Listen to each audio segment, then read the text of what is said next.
What's going on, everybody? This is Afro Think Tank. You know what I find funny? This whole inherent white supremacy, people, white people or European Americans inherently by default feeling like they're superior. For these people to be feeling that way, they sure have a low self-esteem about themselves. Like, they really have a low self-esteem about themselves, and they don't really have an identity, because their identity, you know how our identity was snatched from us? You know how they took our identity to well-to-do? Well, white people, identities have been snatched away from them. They have absolutely no idea who they are. And they were given this whiteness. They were tricked into joining the club of whiteness, right? Which, by the way, destroyed their knowledge of who they are and where they come from in their traditional religions. I would say ancient, but they're not ancient. So their religions, they're pre-Christianic, pre-Islamic religions that they practice. Because there's a lot of white Muslims in Europe. They don't like to talk about it.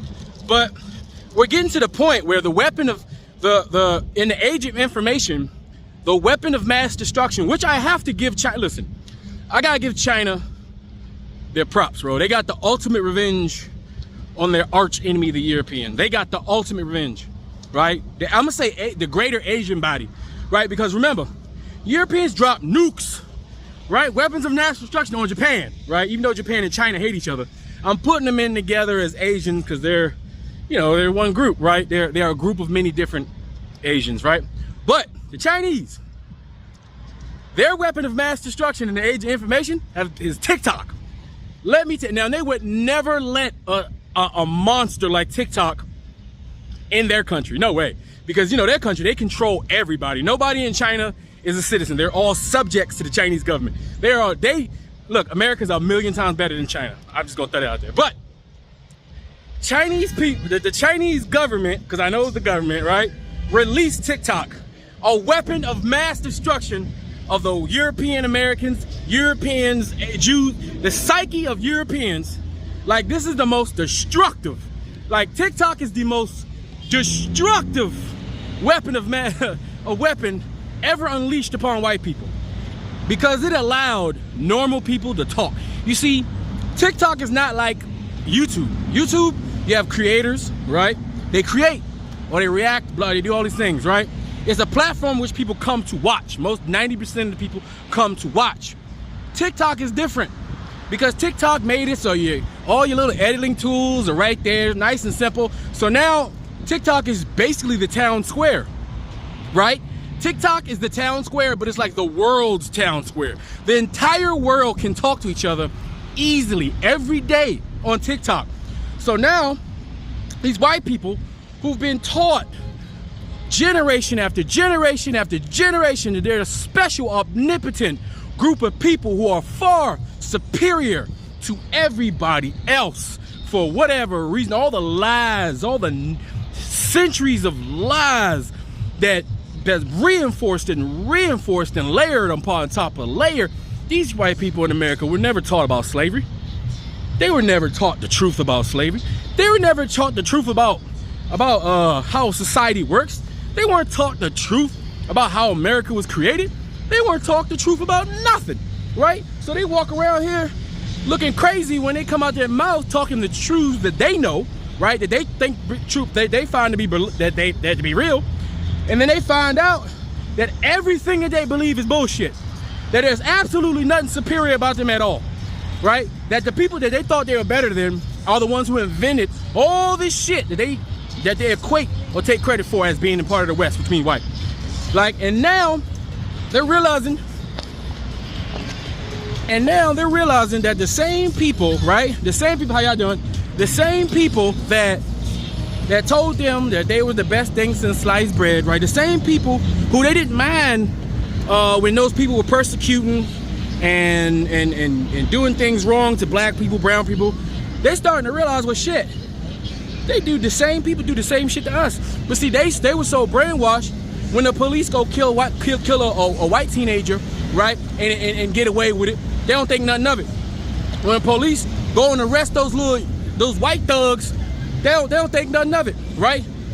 You know, when they talk about on TV, when they talk about the 40%, you know, they talk about the ghetto neighborhoods, and they disregard the 60% of ghetto neighborhoods, the 60% of white Europeans who are on welfare, who are struggling, who are dealing with drugs, who are dealing with all manners of fuckery that America has to offer.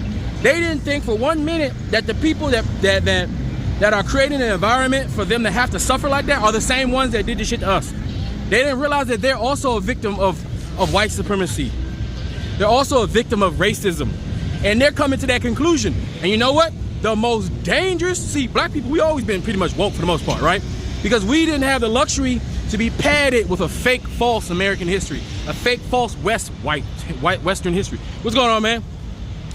We weren't padded, so we've always known the truth, and we've been speaking it from the mountaintops, all right? A lot of white people be like, oh, we don't believe you. We don't know what you're talking about. Even POCs, we don't believe you. We don't know what you're talking about. Now, all of them are seeing it. It's wide open, so everybody looking at us like, we sitting here like, hey, we told you. We've been telling you, right? So, but the power structure, see, they knew we knew, but they knew nobody was gonna believe us, right? So they was like, fuck it. Them black guys, they gonna keep talking, right? But ain't nobody gonna believe them. They gonna think they just complaining and all that shit, right? But now white people are waking up, and they don't even want to be white. They don't want to be white. They don't like this club of whiteness. This club of whiteness is an illusion. It's bullshit, right? Because it doesn't have any value. It doesn't benefit them at all to be called themselves white. It's honestly, it's time for European Americans to find out where they come from, do their DNA test, find out where they come from, find out what tribe they're from in Europe, and embrace some of that culture, right? The pre-Christian culture. They need to do that, right? Instead of just attaching to black culture and Hindu culture. They gotta do yoga, and they want to go do Ifa, and they want to do everything. No, reach into your shit and grab your shit and do that. All right, that's what y'all need to do. But what I'm gonna do, I'm gonna attach a couple videos of these white people coming to a realization. They waking up. And this shit that's the most dangerous thing. TikTok is waking up the white folk, the poor white folk. And the moment they're educated enough to stop thinking that we're the problem, and we start all looking at who the real problem is, it's over. And we'll be able to move into a new society where we can have real allies, for real, on an even playing field. Anyway, that's all I got. After Think Tank, learn something, teacher, I'm out. What changed your mind on Trump? When I was in prison, I remember having a conversation with my dad, and I told him that he absolutely needed to vote for Trump. Trump is anti-establishment. He's going to drain the swamp. He is the person that we need right now in office. And my dad laughed at me, and he said, Trump is the epitome of everything that is wrong with this nation. He is a billionaire with a golden toilet that is somehow convinced the working class people that he is relatable to them. And we've even found out that that is a lie. The man has been inflating his wealth for decades just so he could get on the Forbes 400 list.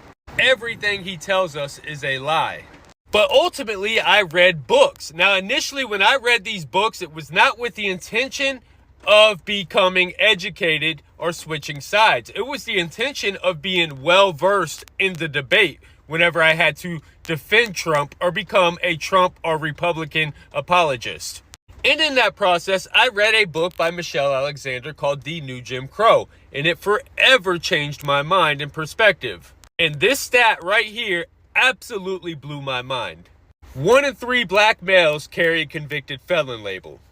Yes, you heard that number correctly. 1 in 3 black males carry a convicted felon label. And the Republican response to any stats on crime concerning black people has always been, well, just don't commit crimes. Accept personal accountability for your actions. It's the culture. It's the fatherless homes.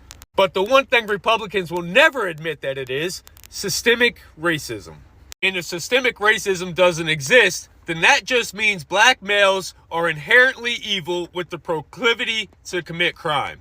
And I can't go for that. So I did some research. And once I learned black history and learned that black history is American history, my eyes were open and I saw the truth, and you can never unsee the truth once you see it.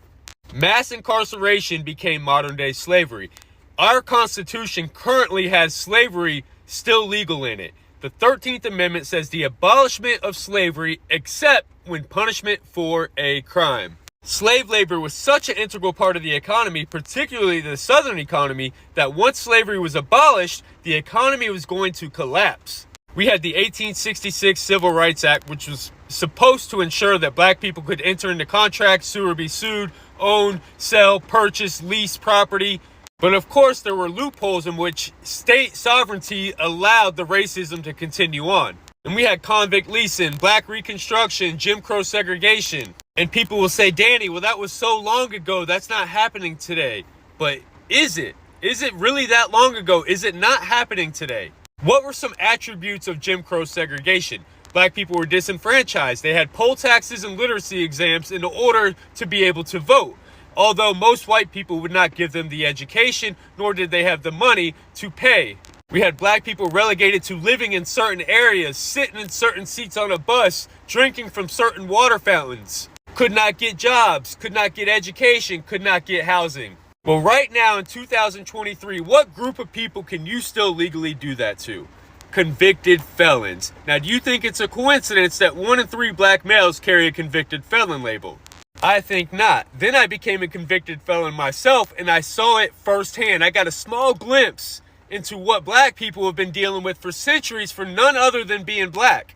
I saw how hard it was for me to get a job, to get housing, to just basically survive and live day to day.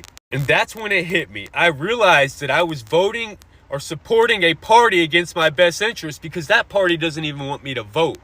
Make no mistake about it, the Republican Party of law and order is all about the prison industrial complex. They are the masterminds behind mass incarceration. They are the back the blue crowd because they know it props up the economy. They're the ones criminalizing mental health and substance abuse. They're criminalizing poverty. They're the ones that want to keep barriers to voter suppression and disenfranchising people and keeping people from getting jobs and from education and from housing. They're the ones that support the felon laws that keep all this perpetuated. And when Trump becomes a felon, I hope he experiences some of these barriers. Although he is a wealthy one, it probably won't matter to him as much because if you have wealth in the United States, it really doesn't matter. White woman who grew up in an evangelical culty religion.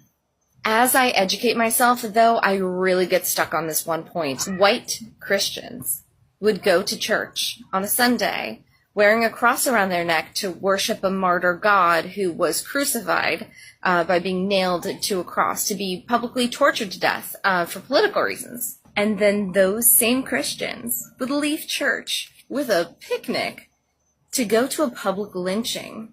And then they would gather by the hundreds or thousands to do to a black person the same or worse than was done to their martyr god. And then they would pass out the body parts as souvenirs, and they would take photographs to go on postcards. And they would bring their kids and call themselves, without irony, Christians. What the actual fuck? No, we're not doing that. That is not okay. This is not about race. We're not making this about black or white. We're not making this about left or right. We're not making this about fucking adults versus children. We are all Americans, and we are all under attack. We are all in danger. And if you have a problem with that, then you're not on my side. Sorry, my neighbors are home and they have a loud truck. But we like it. But no, that kind of shit, we're not going there. This is not about white Americans are under attack. No, all Americans are. How can you even say that and think that it's okay? Like, it blows my mind that people are still making shit out to be about race and race baiting and baiting each other, left versus right, vaccinated versus unvaccinated. Who gives a shit? We all live here. We all basically want the same things. We might say it in different words, but really, all anybody wants is to live in peace, raise their family, go to work, come home, and find some joy in their life, okay? And find a way to give back, what's freely been given to us. And I think that maybe sometimes people have a different viewpoint than you do or a different perspective, but that doesn't make them less than. And it doesn't mean that because somebody's skin color is different than yours, that they're not a part of this the same as we are. It disgusts me to hear that. And maybe you didn't mean it that way, but that's the way it came off. And we don't do that around here. We don't do that. We're all family. We're all related. We're all Americans, okay? And we all deserve to be able to live freely, and we all deserve the same respect. Let me tell you how America has gotten the drug business. First of all, the drug war with Ronald Reagan was the biggest mistake the country ever made. Second, the United States has been lying to people. First of all, you know what the food pyramid is? No. Okay, there's a thing called the food pyramid. It's where you're supposed to eat this much grain. Oh, we saw that in school, yeah. Did you know that that's supposed to be upside down, and the Heart Association knew about that since the 1970s? What, reversed? Reversed. Okay. And the Heart Association knew about it. Secondly, did you know LSD? Do you know they're being used to this day right now as one of the best PTSD remedies in the world? I completely agree that it was whitewashed. I grew up all over the place. I grew up in larger places, smaller places, and the majority of me growing up was in a small town called Shellsburg, Wisconsin, all white. Population maybe 800, 1,000 people. And in history class, we learned about slavery as slavery happened. That's it. Moving on. No. And then you didn't learn anything. It didn't go into the atrocities at all. And there was no one there that wasn't white. So it was like, oh, why should we discuss it any further? And I get into arguments with people from back home because, no, I moved out of that area. And no, all this shit happened. It's not fake news. And you need to learn about it. Everyone should know about it. It doesn't matter. Everyone should know about it. Just tell the truth. And telling the truth is crazy in a world full of lies. You know what's real crazy? World War I and World War II eradicated German culture from America, or as much as it could. German-sounding names for towns were changed to towns like Republic and Freetown. Lutheran church services were no longer held in German, but were in English because they're American, not German. And then, of course, the unknown secret that Germans and Italians were also put in internment camps during World War II, not just the Japanese.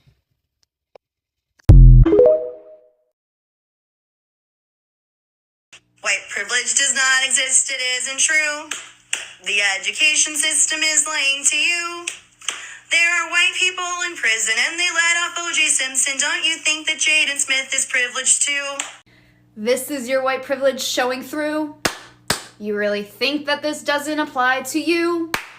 You've created one big narrative that invalidates painful heritage just so you can keep denying the racist truth. No DNA of being any sort of native. This woman was told she was Cherokee her entire life, and when she did a DNA test, she found out she was all European.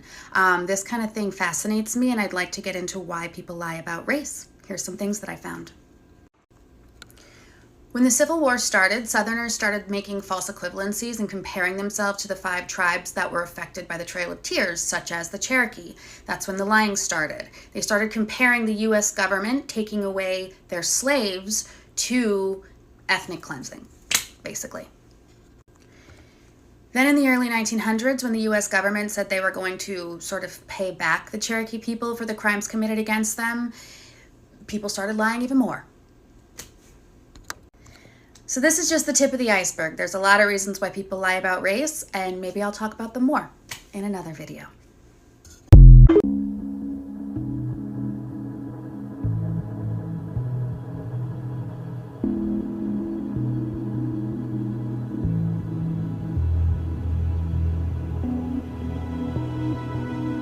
Bro, you are not Scottish. You are a white American. A white American! Alright folks, I've been meaning to stitch this video for a while here, and I thought today might be the appropriate time and place to do it. I think people who think like this are being pretty unfair. No hate, no no hate, just love.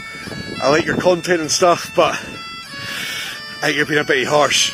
I think anybody who gives people a hard time for being patriotic about their history or their lineage or where they might come from, their blood, is being a bit harsh. Because we have to remember the story about Scotland, the amount of people that were thrown away from Scotland through the years, through various historical events. And being from the Highlands, I can speak of one, the Highland clearances, where 250,000 people were kicked off the land, this land, and replaced with sheep.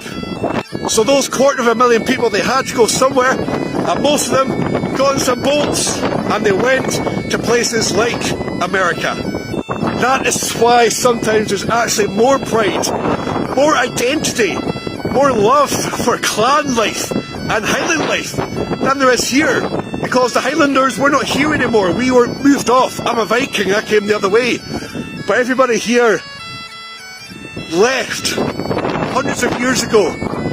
So these displaced Highlanders, now 8th, 9th, 10th generation, whatever you want to call it, over in America, and you're giving them a hard time for their history, I think it's no good.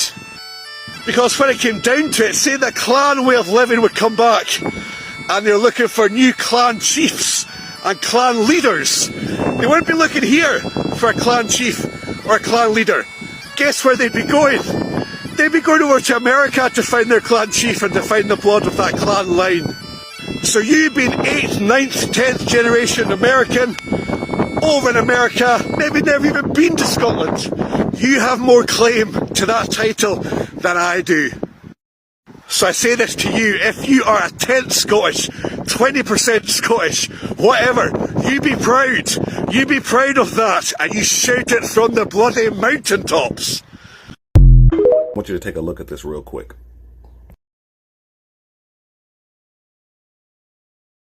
In over 1,000 private schools in this country, they are teaching that the indigenous people were just inferior.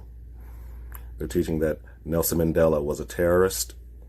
They're teaching that the biggest problem during the civil rights era was black supremacy, and Malcolm X was the biggest black supremacist of them all. They're teaching that Barack Obama and Black Lives Matter are the actual reasons for the racism in this country. They are teaching that slave owners were just plantation owners, and that slaves were just plantation workers. They are trying to completely take white supremacy out of the equation. They are trying to rewrite history so that it doesn't make white people look bad, but it makes the people that were affected the most negatively the bad people. When I grew up in Africa, they used to tell us that, you know, the Americans were the evolved Africans because they were evolved and we were the savage ones. They were evolved because they were more like westernized than we were, and they didn't like us and we were savage to them, and they would look down upon us. And also the image that we saw on TV was very negative. Most African American that we saw, they were, you know, criminals and drug dealers and gangsters or prostitutes when it came for women image, or you had to be really a high-level athlete or high-level entertainer, and then you were okay. But the great majority of the Africans here were not, you know, doing well. So they were teaching us not to try to identify with them. So they made it seem to us like it was very dangerous for us to come here, and we will never be loved, nor will be welcome to by our brothers here. And to clear the air, okay? I didn't know nothing called African American until I came to America. Before that, we were in Egypt, okay? When we were in Egypt, when we did our papers, when we was about to come to America, yes, they take you through sessions of understanding America and American life and the inhabitants of America. Okay, back home, we just know the red Indians. We just know the red Indians, okay? And then we know the white people of America. That's it. Two races, okay? But when you're going through the sessions of coming to America, especially from Egypt, they tell you later on, they put you in a room and you have to watch a video and then they introduce you the African American race. Okay, don't come blaming us Africans for how they portray you guys. Okay, as soon as you learn about African American race, At the same time, you learn about 911. Okay? This is a white man. This is how they train people who come to America. That's when you're shocked about this unknown race that they talked about. But they don't tell people, oh, these are from slaves, or, you know, slavery, all that stuff. Okay, they just tell you these people, they steal. They show people videos. Any African can tell you when you're going through process of coming to America. They show you a video. They show you a video of a black man with a white T-shirt, blue jeans, walking around the neighborhood, and as soon as the black man keep walking, maybe the third time, then you call 911, and a white officer will come through. Okay, because then they show you these people. They steal, drug dealers, they kill each other, blah, blah, blah. So this like a warning, okay? They warn people about this race that you're about to come and encounter in America, okay? But besides that, nobody knows about the... When black people told you, when they came up with that slogan, "Make America Great Again," we told you they were trying to take us back to a time where black people were really subservient. Y'all shut us down. Y'all overtalked us. Y'all said we were playing the race card. Y'all said everything's racist according to y'all. Watch this. Good idea. And I was just wondering about, could I put an amendment on that? It would include hanging by a tree also. And also, I would like to sign on to your bill, sir. Thank you. That is Representative Paul Sherrill of Tennessee. He wants to add to Representative Dennis Powers' firing squad bill that he's introducing. He wants to add hanging by a tree to that.